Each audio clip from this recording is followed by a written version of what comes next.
할렐루야. 그의 성소에서 하나님을 찬양하며 그의 권능의 공창에서 그를 찬양할지어다. 여호와를 찬양하라. 그의 능하신 행동을 찬양하며 그의 지극히 위대하심을 따라 찬양할지어다.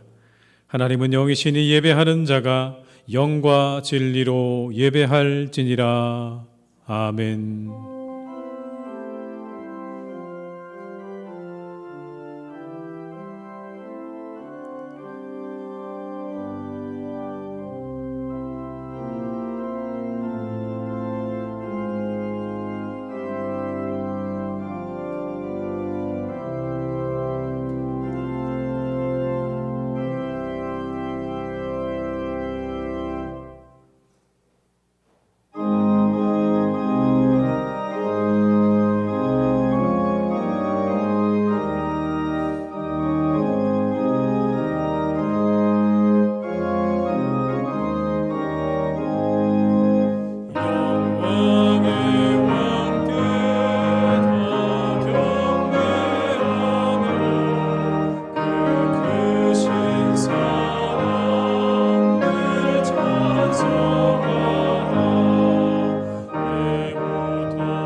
성시교독은 71번입니다. 성시교독 71번입니다.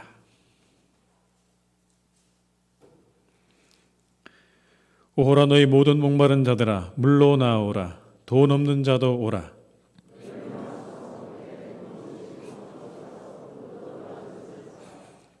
너희가 어찌하여 양식이 아닌 것을 위하여 은을 달아주며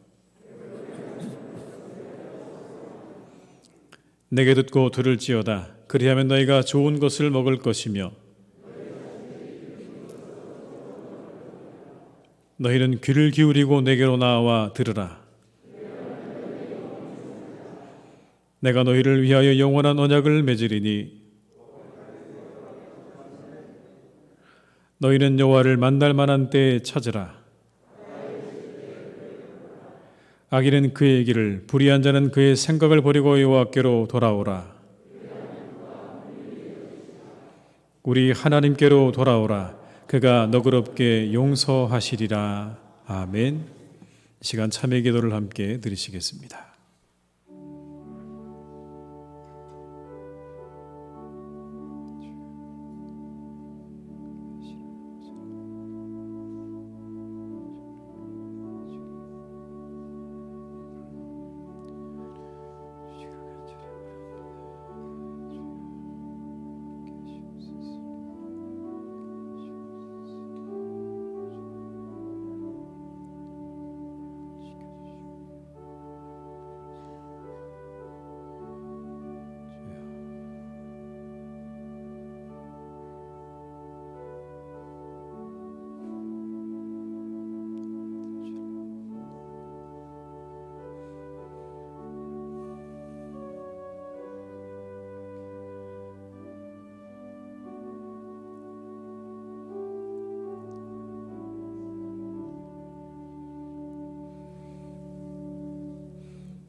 그러므로 너희가 회개하고 돌이켜 너희 죄 없이 함을 받으라.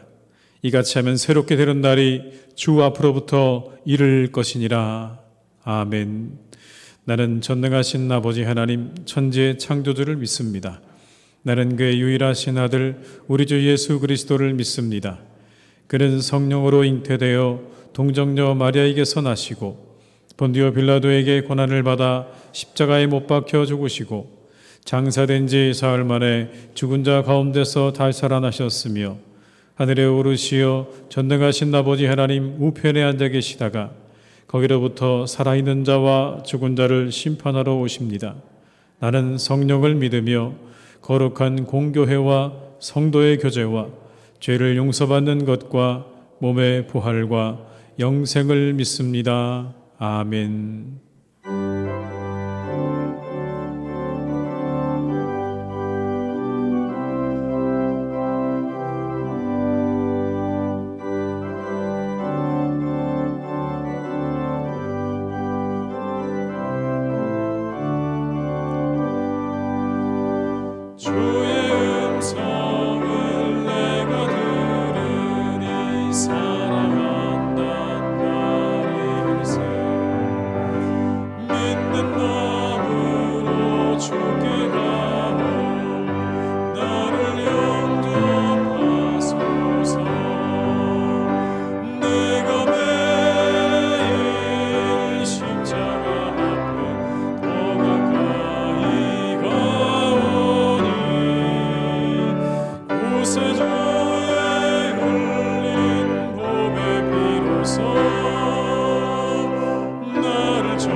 오늘 거룩한 날 우리에게 주신 하나님의 말씀은 신명기 5장 18절의 말씀입니다.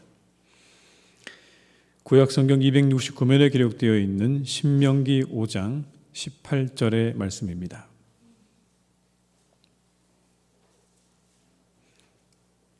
신명기 5장 18절의 말씀을 받들어 봉독하겠습니다. 간음하지 말지니라. 한 곳을 더 보겠습니다. 마태복음 5장 27절에서 28절의 말씀입니다. 신약성경 육면에 기록되어 있는 마태복음 5장 27절에서 28절의 말씀입니다.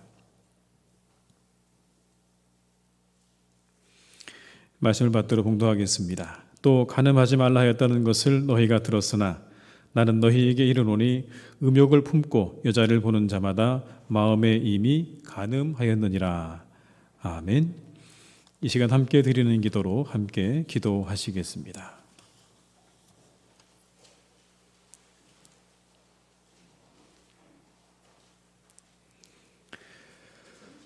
거룩하신 우리 주 하나님, 이렇게 복되고 아름다운 주일을 허락하여 주심에 감사를 드립니다.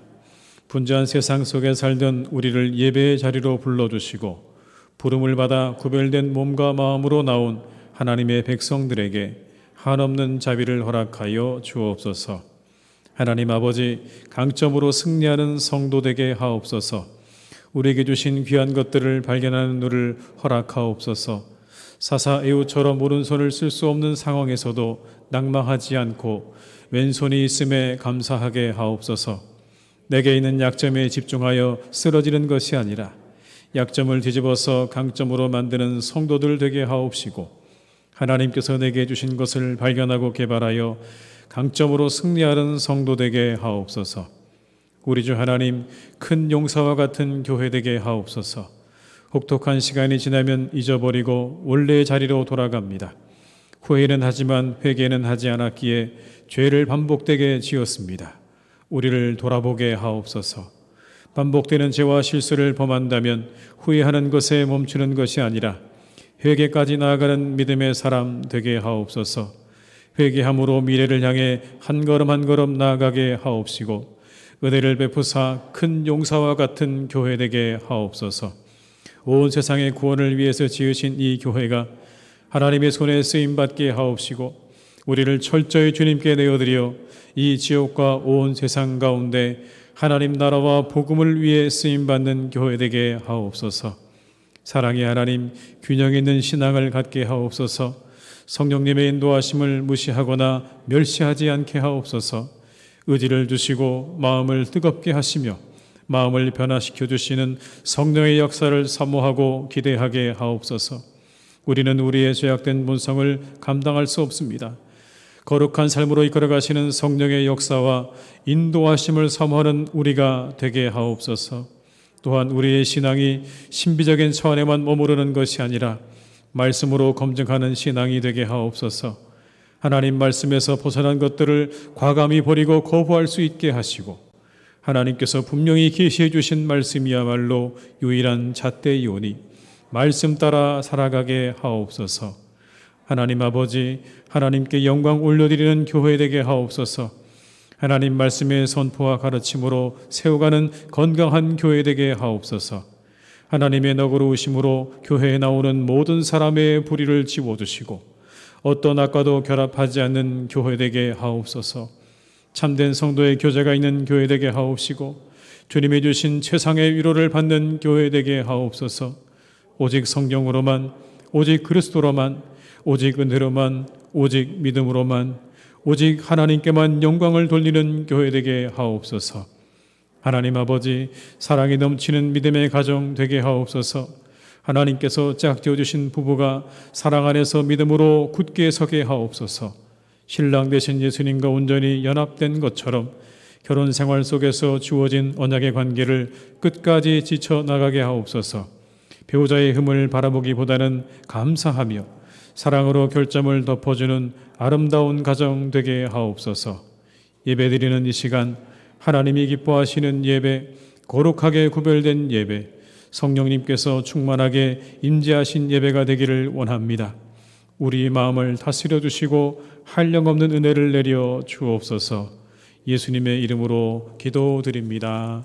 아멘.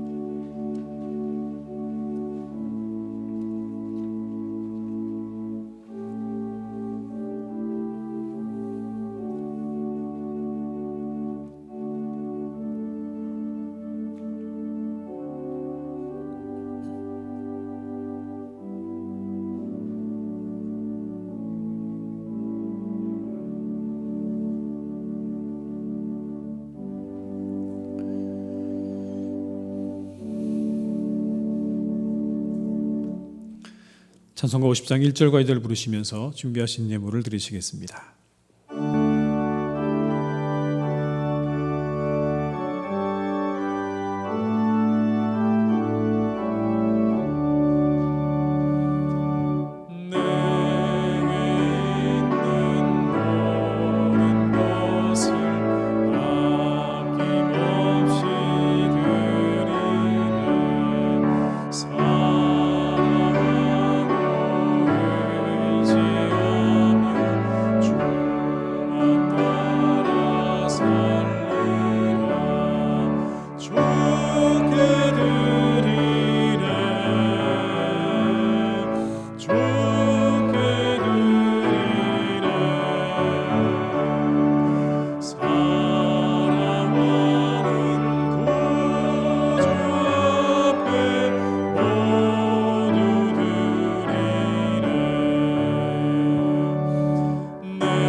하나님 아버지 감사드립니다.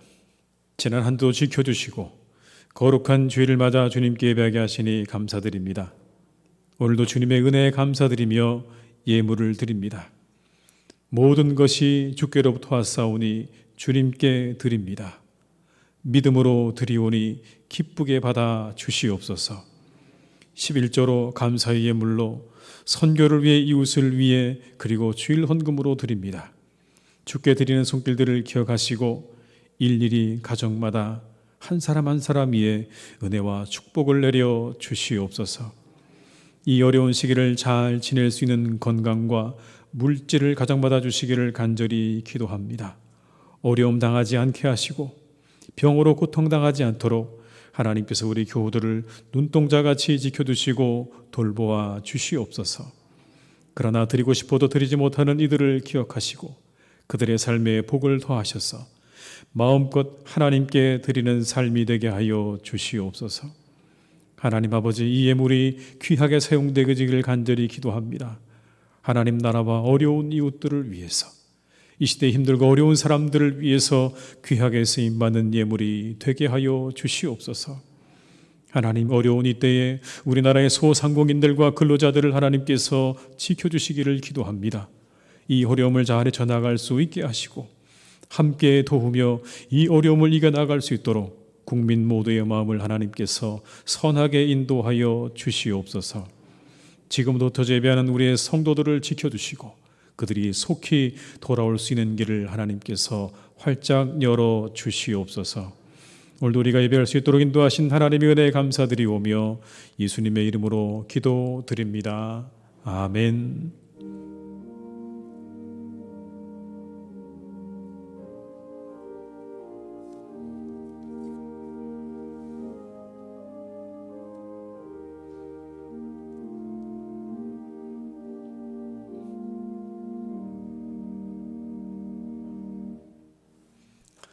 교회 소식을 말씀드리겠습니다. 다가오는 6월은 호국보훈의 달입니다. 나라를 위해서 충성 헌신하신 분들을 기억하면서 국가와 민족을 위해 기도하시는 한 달로 삼으시기를 바랍니다. 현재 코로나19 정부 대응 단계는 2단계로 유지되고 있습니다. 예배 참여 가능 인원은 좌석수 기준으로 20%까지인데요. 한 가지 더 말씀드리면 백신 접종자들은 20% 인원 계수에서 제외된다는 거 여러분 기억하시고요. 많이 더 참여해 주시기를 부탁을 드리겠습니다.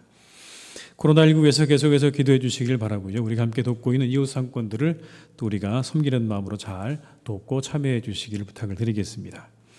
오늘 강대상 꽃꽂이는 이성자 권사님의 생신을 맞아서 자녀들께서 헌납해 주셨습니다. 감사드립니다.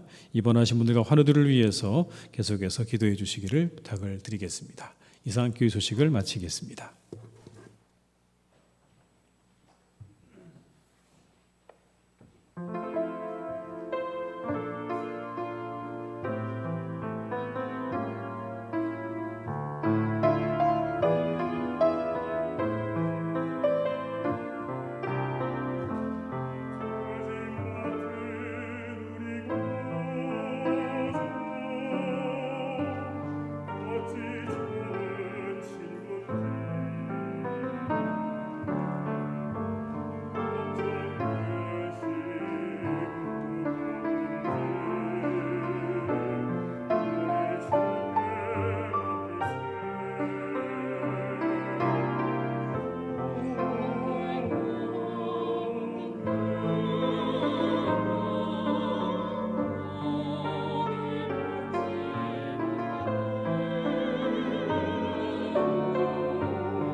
아멘. 은혜로운 찬양 감사드립니다. 이 시간 함께 하신 모든 분들에게 하나님의 은혜가 함께 하시기를 주님의 이름으로 축원합니다. 우리 한번 서로 인사하고 시작하실까요? 잘 오셨습니다. 이렇게. 네. 참 잘 오셨습니다. 얼마 전에 여러분 빌 게이츠가 이혼했다는 소식을 다 들으셨을 겁니다. 마이크로소프트 회사의 어떤 창립자이기도 하고 또 자신이 가지고 있었던 140조의 재산 가운데 42조라고 하는 어마어마한 돈을 사회에 기부한 것으로 유명한 빌 게이츠가 이혼을 했습니다. 그 이유에 대해서 많은 사람들이 이야기하기를 그의 성적인 추문과 외도 때문이라고 그렇게 이야기를 합니다. 실제로 워싱턴 포스트지의 빌 게이츠의 대변인이 이렇게 이야기를 했습니다. 20년 전에 부적절한 관계가 있었고 원만히 해결됐다. 또 그의 부인인 멀린다 게이츠가 여러분 이렇게 이야기했습니다. 결혼 생활이 회복할 수 없을 정도로 파탄이 났다. 결국에는 그 빌 게이츠가 가지고 있었던 그런 성적인 부분에 잘못된 것들 때문에 이 부부가 이혼했다라는 게 분명해 보입니다. 저는 외도는요, 이혼의 중요한 사유죠. 두말할 필요가 없습니다. 우리나라의 이혼 신고서에 인구 동향 조사 항목에는 7개의 보기가 있다고 합니다. 이런 보기가 있는데요. 배우자의 부정, 정신적 육체적 학대, 가족 간 불화, 경제 문제, 성격 차이, 건강 문제, 기타, 이런 항목들이 쭉 있는데요. 2016년의 조사에 의하면 그 가운데 배우자의 부정은 7%였습니다. 가장 많은 걸 차지했던 건 여러분 성격 차이라고 하는 45.2%를 차지했는데요. 이 성격 차이 안에는 말할 수 없는, 다른 사람들한테 말하고 싶지 않은 그런 외도의 문제와 경제적인 부분과 폭행 같은 것들이 다 그냥 이렇게 뭉뚱그려져서 들어가 있는 겁니다. 그걸 드러내고 싶지 않아서 그냥 거기에 표시를 한 것뿐이죠. 사실은 그걸 우리가 좀 더 들여다보게 되면 그 안에 굉장히 많은 부분들이, 그런 부분들이 있다는 겁니다. 근데 왜 외도가 이혼의 중요한 사유가 될까요? 그건 신뢰의 문제이기 때문에 그런 거죠. 가장 인간의 기본이 되어지는 신뢰가 무너진 것이기 때문에 더 이상 관계를 유지할 수 없어 그렇게 된 거 아니겠습니까? 인간들이 가지고 있는 가장 기본적인 관계, 몇 가지의 관계 가운데 부부관계가 여러분 얼마나 중요하고 소중합니까? 그런데 이 부부관계 속의 성은요, 잘 지켜져야 되는 부분이죠. 이 성 안에는 사랑과 인격이 들어있기 때문에 그런 겁니다. 단순히 여러분 부부간의 성의 문제가 아니고요, 그 안에는 사람의 인격과 사랑이 함께 들어가 있기 때문에, 그래서 그 성은 잘 지켜져야 되는 것입니다. 그래서 우리가 여러분 이 부부간에 잘 지켜진 성을 성결이라고 말할 수 있죠. 성결. 부부간의 성결은요, 배우자를 향한 신뢰와 사랑이 머물고 생겨나는 자리입니다. 부부간에 성결해야, 그래야 그 안에 서로를 향한 신뢰와 사랑이 머물기도 하고 자라나기도 하는 것입니다. 성결함으로부터 여러분 부부는 보호받고 있다고 하는 안정감과 편안함을 느낄 수 있는 거죠. 근데 이게 무너지게 되면요, 모든 신뢰와 사랑이 다 무너지게 되는 것이고, 안전함과 편안함이 사라지게 되는 심각한 상황을 맞이하게 되는 겁니다. 이와 같은 간음의 문제가 우리에게 중요한 것은 그것이 곧 모든 것의 파괴를 의미하기 때문에 그렇습니다. 모든 것이 파괴돼요. 성경에서는 그래서 이것에 대해서 굉장히 심각한 죄라고 이야기를 합니다. 창세기 20장에 보게 되면 아브라함과 사라와 아비멜렉의 이야기가 나옵니다. 아브라함이 자신의 아내 사라를 아비멜렉에게 누이라고 소개를 합니다. 아비멜렉은 사라가 마음에 들었습니다. 그래서 이 여인을 자신의 아내로 취하려고 데려갔는데 금방 이 여인이 저 아브라함의 아내라는 사실을 알게 됩니다. 그러자 그가 아브라함에게 이렇게 이야기합니다. 왜 내게 이러한 일을 했습니까? 왜 내게 이러한 일을 해서 나와 내 나라가 위험에 빠지게 했습니까? 여러분 9절의 말씀, 20장 9절의 말씀을 제가 읽어드리겠습니다. 아비멜렉이 아브라함을 불러서 그에게 이르되 내가 어찌하여 우리에게 이렇게 하느냐? 내가 무슨 죄를 내게 범하였기에 내가 나와 내 나라와 큰 죄에 빠질 뻔하게 하였느냐? 내가 합당하지 아니한 일을 내게 행하였도다 하고. 간음에 대해서 여러분 나와 내 나라가 큰 죄에 빠지는 것이다라고 그렇게 성경에 설명하고 있는 거죠. 인간관계에 있어서 가장 기본이 되는 부부간의 신뢰가 무너지는 일이 그냥 너와 나의 문제로 끝나는 게 아니라 나라가 위태해지는 일이라고 말하고 있는 겁니다. 나라가 죄를 짓는 일이라고 그렇게 말하지 않습니까? 근간이 흔들린다는 이야기입니다. 두 사람의 문제가 아니라 이것이 곧 나라의 근간을 흔드는 굉장히 위험한 일이라는 것을 이렇게 표현하는 거죠. 잠언에서는 조금 더 여러분 직접적으로 이렇게 말씀합니다. 잠언 5장 3절과 4절의 말씀을 제가 읽어드립니다. 대저 음녀의 입술은 꿀을 떨어뜨리며 그의 입은 기름보다 미끄러우나 나중은 쑥같이 쓰고 두 날 가진 칼같이 날카롭다.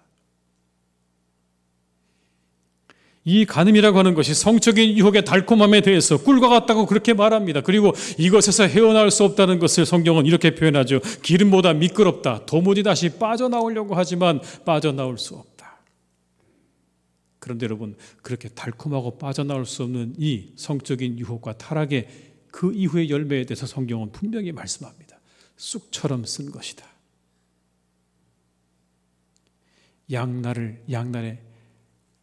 양날이 선 그런 칼과 같다. 아프다는 얘기죠, 여러분. 쑥처럼 쓰고 그리고 몹시 아프다는 걸 이렇게 표현하는 겁니다. 실제로 그렇지 않습니까? 간음으로 인해 여러분 정말 먼저 부부가 관계가 파괴되어지면요, 그 가정의 파괴가 그것으로 끝나는 게 아닙니다. 두 사람 사이에 남는 상처는 그 상처대로 있지만 여러분, 가장 심각한 피해자는 아이들이라고 하죠. 그 아이들이 받는 그런 정서적인 스트레스는요, 감당할 수가 없습니다.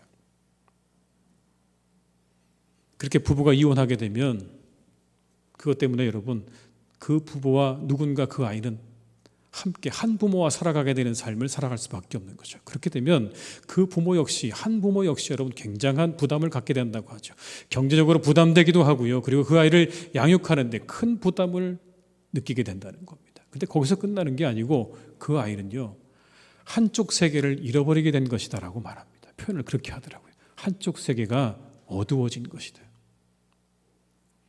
어린아이들에게 부모는 세계와 다름없다. 그들의 전부인 겁니다. 그렇게 전부였던 두 세계 가운데 하나가 불이 꺼져버린 겁니다. 사라져버린 거죠, 여러분. 그들이 받는 그 상처와 스트레스는 우리가 이해할 수가 없죠.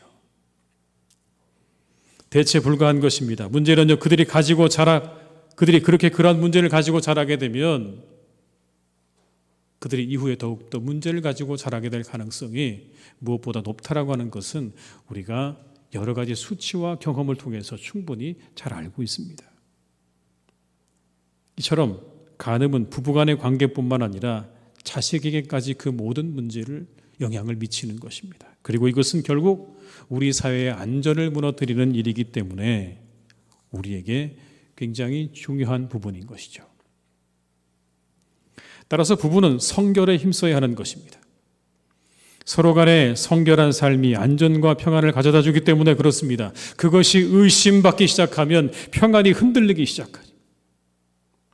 성결함 속에 부부는 평화를 누리게 되는 것이고, 성결함 속에 자녀들은 건강하게 자라게 되는 것이고, 그 부부의 성결함 속에 우리가 사는 모든 세상은 안전해진다라는 것을 성경은 말씀하는 겁니다.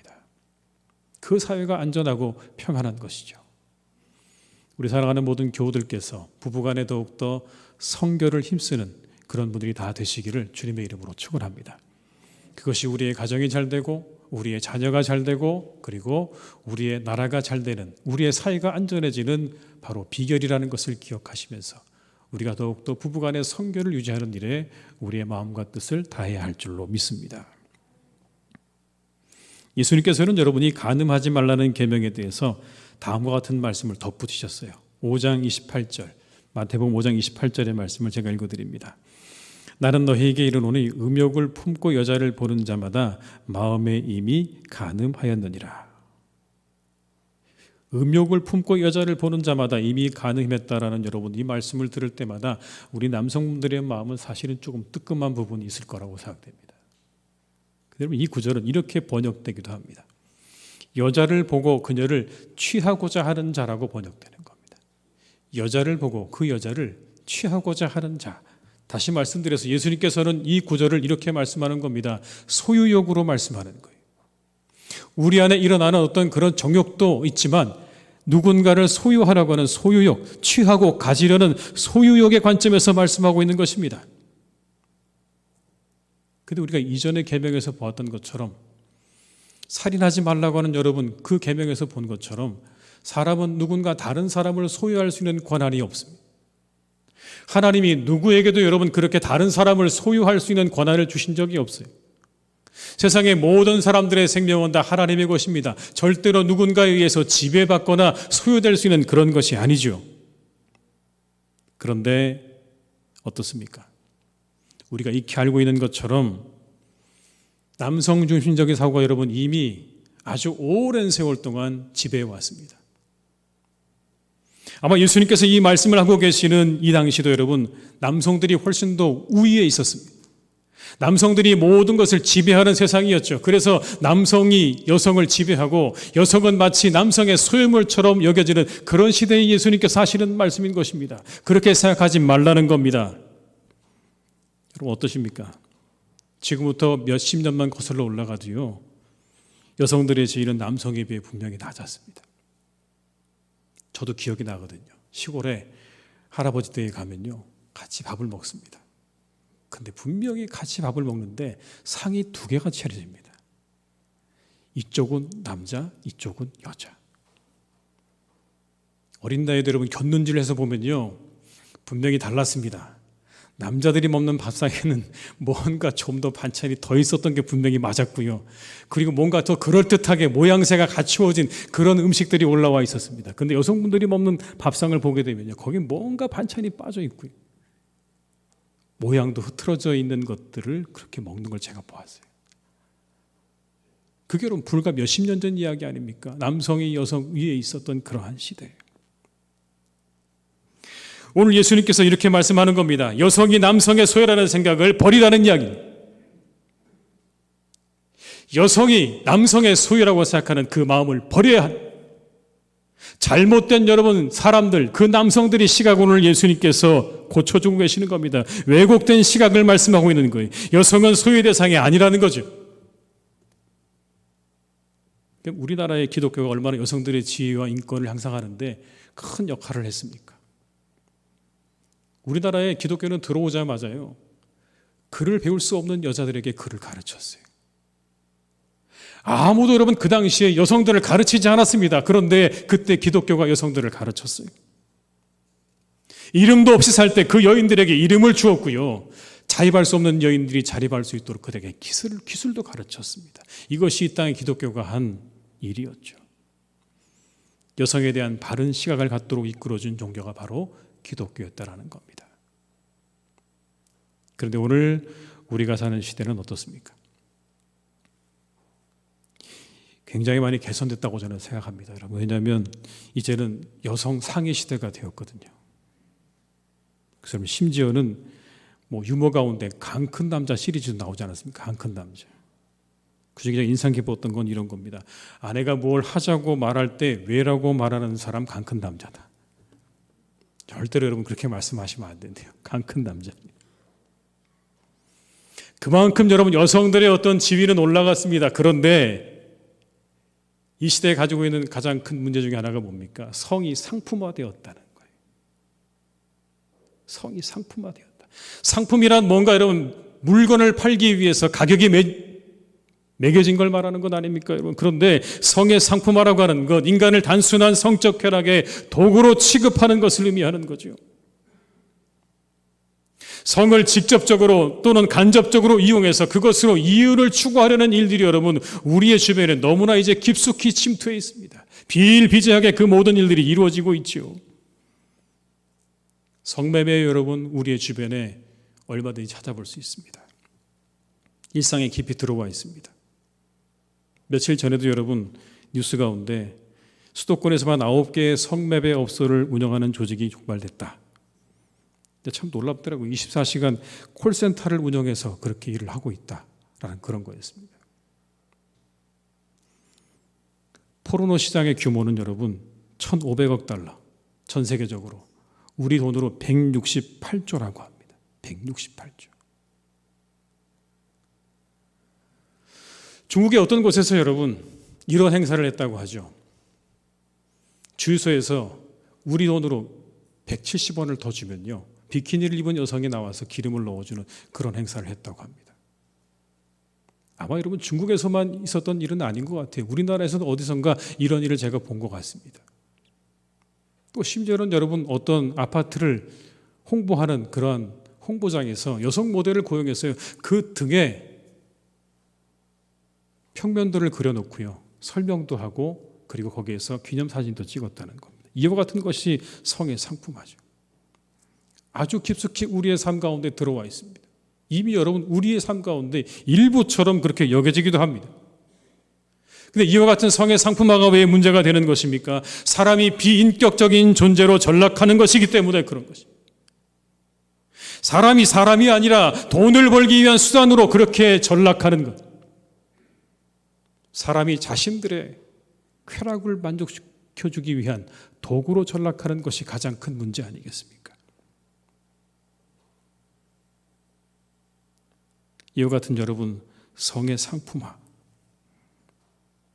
과연 우리는 이것을 어떻게 생각해야 될까요? 짚고 넘어가야 될 부분입니다. 성을 돈으로 사는 것이 옳은가? 그걸 이용해서 돈을 버는 게 옳은가? 성경은 그렇게 말씀하지 않죠. 성은요, 부부에게 주신 즐거움인 것입니다. 부부에게 주신 즐거움. 부부에게 주신 은밀한 즐거움인 것입니다. 둘이 한 몸이 되는 신비를 그래서 말씀하시죠. 돈으로 사야 하는 것이 아닙니다. 돈으로 살 수 있는 것도 아닙니다. 우리 안에 있는 모든 욕구를 부부의 관계 속에서 해결하는 것이 여러분, 그것이 성경적인 부부의 관계인 것이고 그리고 부부의 성입니다. 그렇다면 이와 같은 성을 상품화하는 일들, 성을 사고 파는 일, 그걸 이용해서 우리가 돈을 버는 일은요, 심각한 죄입니다. 왠지 아십니까? 하나님의 창조 목적에 위배되는 일이기 때문에 그렇습니다. 하나님의 창조 목적에 위배되는 것이기 때문에 그렇습니다. 이 창조의 목적에서 벗어난 일이기 때문에 그런 거죠. 그렇게 사고 팔라고 하나님께서 주신 것이 아닌데 그걸 여러분 사고 팔거나 만약에 그것으로 우리가 이득을 취하는 일에 사용한다고 하면 그건 하나님의 창조의 목적에 질서에 벗어난 일입니다. 그렇다면 왜 이와 같은 성에 대한 개념이 왜곡되고 망가져가는 것일까요? 여러분 왜 그런 걸까요? 이 시대가 가지고 있는 여러분 가치 때문에 그런 건 아닐까요? 사람이 도구로 여겨지는 이 시대의 가치 때문에 나와 너의 관계가 아니라 나와 그것의 관계가 되어져 버린 이 사회의 가치 때문에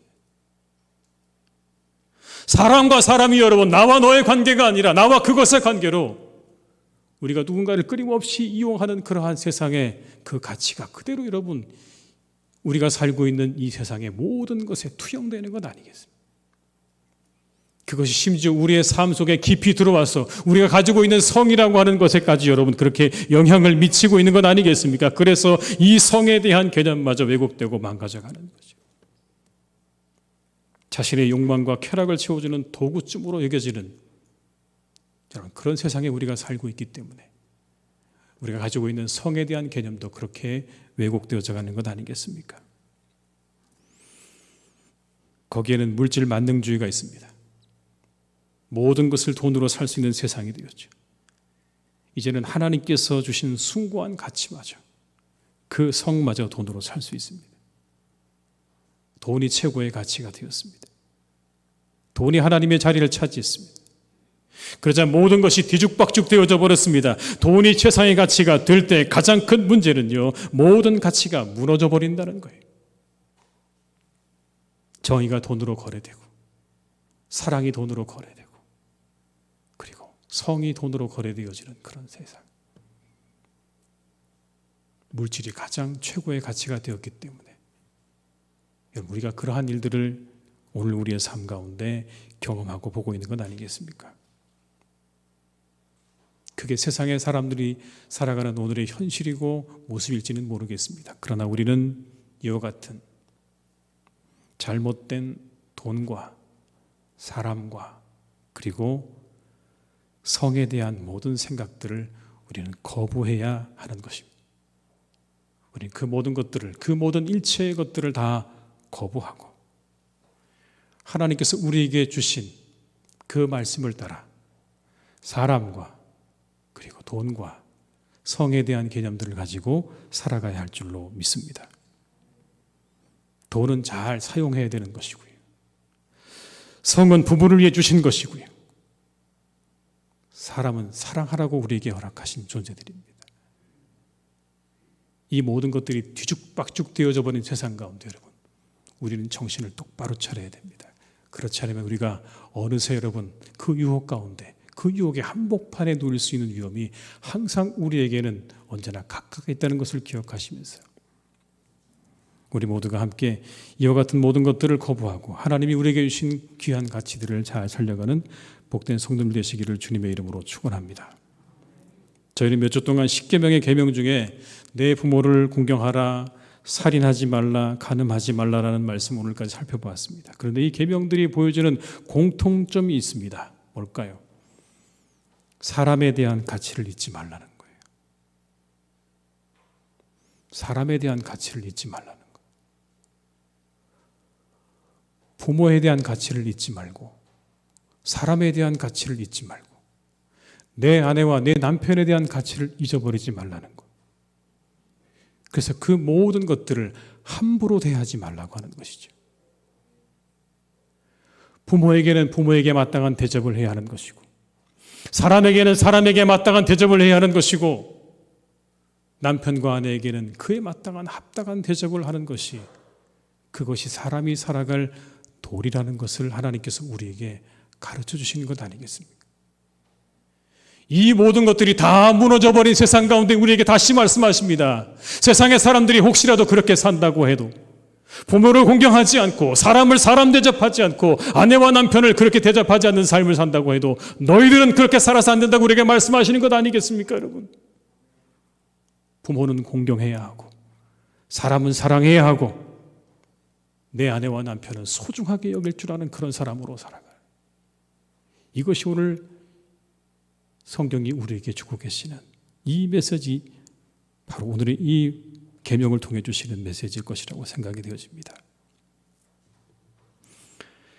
아내와 남편을 서로 소중히 여기며 살아가시기를 주님의 이름으로 축원합니다. 하나님이 주신 귀중한 사람들입니다. 그것에 합당한 대접과 합당한 마음과 모습으로 살아갈 수 있으시기를 주님의 이름으로 축복합니다. 예라는 측면에서 여러분 조금 더 이야기를 확장시켜 봅니다. 예란 마땅히 가져야 할 생각과 마음에서 벗어나지 않는 겁니다. 마땅히 가져야 될 생각과 마음에서 벗어나지 않는 걸 예라고 우리가 설명드린다면, 여러분 사사기 속에 나타나는 하나님은요 정말 참 놀라운 분이에요. 우리가 새벽에 함께 사사기 말씀을 나누고 있는데 그 말씀 속에 나타나시는 하나님은요 정말 참으로 놀라운 분이에요. 왜냐하면 사사기는 이런 구조로 되어 있거든요. 영적으로 타락을 합니다. 그러면 하나님께서 그들을 징계하세요. 그들이 하나님께 부르짖습니다. 살려달라고. 그러면 하나님이 그들을 다시 살려주세요. 구원해 주시는 것. 사사를 보내서 구원해 주시는 겁니다. 그런데 이렇게 영적인 타락을 반복하는 이스라엘의 이 부르짖음에 하나님께서 언제나 동일하게 응답하신다는 거예요. 한 번, 두 번 여러분 이해할 수 있습니다. 한 번, 두 번 그렇게 그들의 잘못을 하나님께서 용서해 주시고 그들에게 다시 또 다가가시는 거 얼마든지 여러분 인간적으로 이해가 되는데요. 가장 이해가 안 됐던 게 뭐냐면 그들이 끊임없이 똑같은 실수를 반복하는데도 불구하고 하나님께서 그들의 응답을 외면하지 않으신다는 거예요. 사사기의 주제가 뭐냐고 묻는다면 여러분 저는 그래서 이렇게 얘기하고 싶습니다. 사사기의 주제는 하나님의 사랑이에요. 인간의 타락이 아니고요. 사사기의 주제는 하나님의 사랑입니다. 그런데 그 하나님의 사랑의 속성을 사사기는 뭐라고 얘기하고 있는 거냐면 하나님의 사랑의 속성은 성실하심이라고 말씀하고 있습니다. 언제나 동일하게 그들을 대하시는 성실하신 하나님. 그게 여러분 하나님이 가지고 계시는 사랑의 가장 위대한 속성입니다. 아무리 그들이 실수를 하고 그들을 하나님을 떠나 있지만 다시 그들이 하나님께 돌아올 때 그들을 맞아주시는 하나님의 성실하심이 여러분 그 사랑의 가장 귀중한 속성이라고요. 저는 이 말씀 속에서 사랑은 오래 참고 모든 것을 참고 바라고 견딘다는 말씀이 이해가 되어졌습니다. 사랑의 가장 위대한 속성인 성실하심. 그게 없었다면 여러분 뭐가 없었을까요? 이스라엘이 없어졌을 거예요. 하나님이 성실하게 그들을 맞아주시지 않았다면 여러분 그들은 이미 없습니다. 그런데 하나님께서 그들을 그렇게 성실하게 맞아주셨기 때문에 그들을 향한 언약의 백성을 향한 하나님의 그 모든 이해를 다 하셨기 때문에 여러분 그들이요 살 수 있었던 것입니다. 이처럼 관계에 있어서 우리가 가져야 될 마음과 자세를 성실히 지키는 것이 우리 가정과 우리 사회와 공동체를 지키는 일임을 우리는 잊지 말아야 됩니다. 거기에 비결이 있습니다. 우리가 예를 다하는 곳에 우리의 사회와 우리의 가정과 우리의 모든 관계가 안전함과 평안함을 얻게 된다고 하는 것이 성경이 우리에게 가르쳐 주시는 것입니다. 그 사람이 여러분 하나님의 사람이에요. 예를 다하는 사람. 누군가 다른 사람을 향해서, 하나님을 향해서, 그리고 부모를 향해서, 아내와 남편을 향해서 예를 다하는 사람이 하나님의 사람이라고 가르쳐주고 있는 것이죠. 여러분 사진 하나 보여드리겠습니다. 사진을 하나 보여드릴게요. 이게 뭘까요? 집신이죠, 집신. 근데 여러분 이게 보통 집신은 아닙니다. 왜냐하면 그 집신 사이사이에 색깔이 좀 어떻죠? 거뭇거뭇하죠? 저게 뭘까요? 머리카락으로 만든 겁니다. 머리카락으로. 2007년 내셔널 지오그래픽 11호로에 사랑의 머리카락이라는 이름으로 실린 기사에 나온 사진이에요. 여러분. 원희 엄마로 소개되는 여인이요, 이제 곧 세상을 떠나는 자신의 남편을 위해서 만든 집신입니다. 1998년에 여러분 이장을 하다 발견된 거예요. 저승을 가는 자신의 남편을 위해서 자신의 머리를 잘라서 여러분 함께 그곳으로 삼은 집신, 미툴이라고 하죠. 자그마치 400년도 훨씬 넘은 그런 미툴입니다, 여러분. 근데 그 미투리와 함께 아내는 다음과 같은 글을 남겼습니다. 여러분, 제가 읽어드릴게요. 원희 아버지에게 병순 1년 6월 초하룻날 아내가 당신 언제나 나에게 둘이 머리 휘어지도록 살다가 함께 죽자고 하셨지요. 그런데 어찌 나를 두고 당신 먼저 가십니까? 나와 어린아이는 누구의 말을 듣고 어떻게 살라고 다 버리고 당신 먼저 가십니까? 당신 나에게 마음을 어떻게 가져왔고 또 나는 당신에게 어떻게 마음을 가져왔었나요? 함께 누우면 언제나 나는 당신에게 말하곤 했지요. 여보, 다른 사람들도 우리처럼 서로 어여삐 여기고 사랑할까요? 남들도 정말 우리 같을까요? 어찌 그런 일을 생각하지도 않고 나를 버리고 먼저 가시는가요? 당신을 여의고는 아무리 해도 나는 살 수 없어요. 빨리 당신께 가고 싶어요. 나를 데려가 주세요. 당신을 향한 마음을 이승에서 잊을 수가 없고 서러운 뜻 하리 없습니다. 내 마음 어디에 두고 자식 데리고 당신을 그리워하며 살 수 있을까 생각합니다. 내 편지 보시고 내 꿈에 와서 자세히 말해주세요. 꿈속에서 당신 말을 자세히 듣고 싶어서 이렇게 써서 넣어드립니다. 자세히 보시고 나에게 말해주세요. 마지막 순간까지 남편에 대한 사랑과 예를 다하는 이 여인의 모습 가운데 여러분 우리 가슴이 찡하지 않습니까?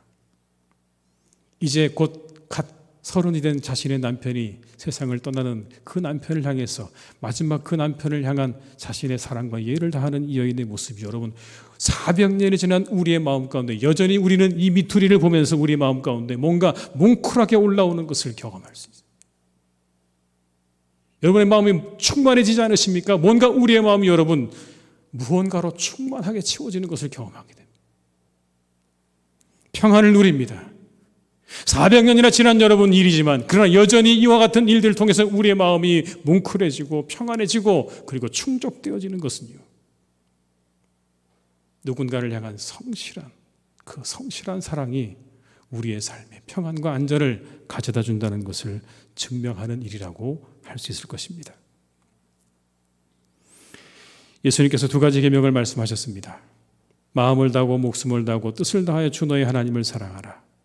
그리고 다른 하나는 내 이웃을 내 몸과 같이 사랑하라고 하셨어요. 이 두 가지는 다 다른 사람들을 향한 자세입니다. 하나님과 이웃을 향한 자세죠. 마음과 뜻과 목숨을 다해 하나님을 사랑하고 이웃은 내 몸처럼 사랑해라. 모든 대상이 우리 자신을 위해서 이용되는 세상에서 우리가 가져야 될 자세를 말씀하신 것 아닐까요? 가늠하지 말라고 하시는 이 말씀 속에서 우리는 우리가 가져야 될 사람과 하나님에 대한 자세를 발견하게 됩니다. 우리 사랑하는 모든 교우들께서 하나님을 사랑하고 사람을 사랑하며 살아가시기를 주님의 이름으로 축원합니다. 어떤 상황에도 여러분 이와 같은 마음을 놓치지 않으시기를 주님의 이름으로 축복합니다. 이 자세를 유지하시기를 바라요. 사랑은 성실함입니다. 이 성실함 속에 평화와 기쁨이 깃드는 것입니다. 성실한 사랑 속에 평화와 기쁨이 깃들고 여러분 그곳에 평화로운 세상이 만들어지는 것입니다. 세상을 아름답고 평화롭게 만들어가는 복된 그리스도인들이 다 되시기를 주님의 이름으로 축복합니다. 성실하신 하나님 앞에 여러분이 성실한 사랑으로 세상의 사람들과 여러분의 아내와 남편을 향해서 그리고 하나님을 향해서 나아가시는 복된 성도님들 다 되시기를 주님의 이름으로 축원합니다. 기도하시겠습니다. 아버지 하나님, 우리가 다시 한번 이 말씀 앞에 우리를 세웁니다. 혹 우리가 성적인 유혹을 받고 있다면 그 모든 것들을 과감히 끊게 하여 주시옵소서.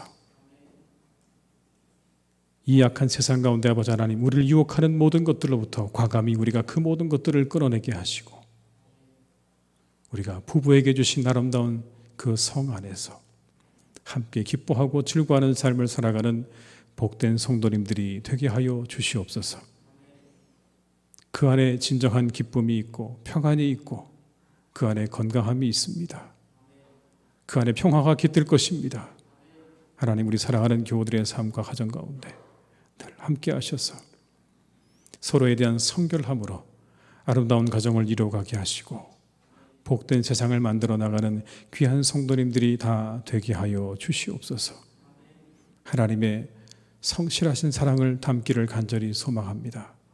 사람을 향해 세상을 향해 늘 한결같은 마음으로 그렇게 다가오시는 하나님처럼 우리도 하나님 성실한 사랑으로 누군가에게 다가가게 하시고 하나님께 다가갈 수 있도록 우리를 인도하여 주시옵소서.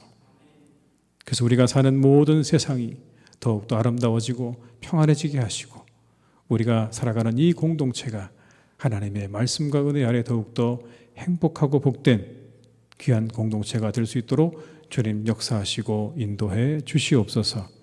모든 것 주님께 의탁드리옵고 예수님의 이름으로 기도드립니다. 아멘.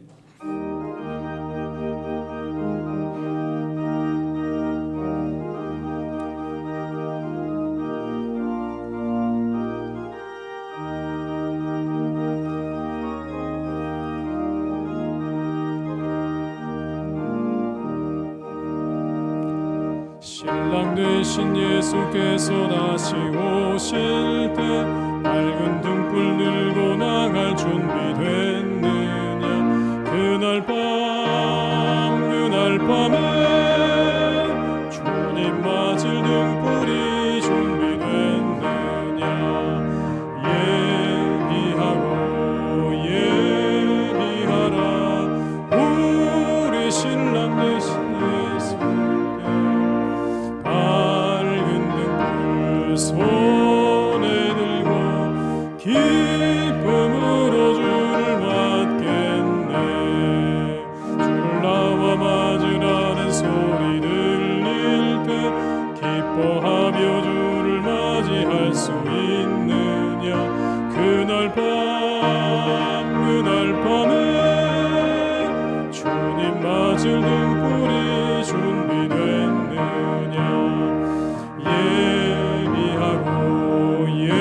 예비하라 우리 신랑 예수 오실 때 밝은 등불 손에 들고 기쁨으로 주를 맞겠네.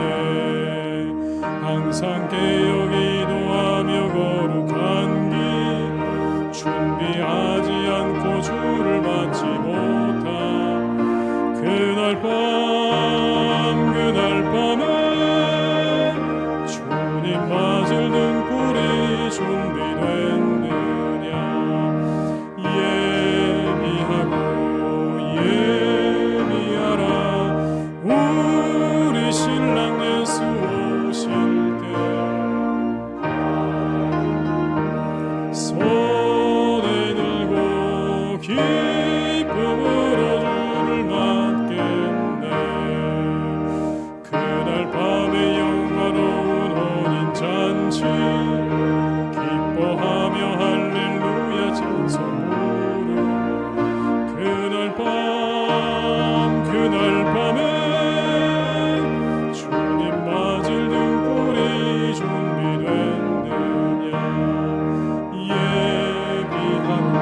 예수 오실 때 밝은 눈물 손에 들고 기쁨으로 주를 맞겠네.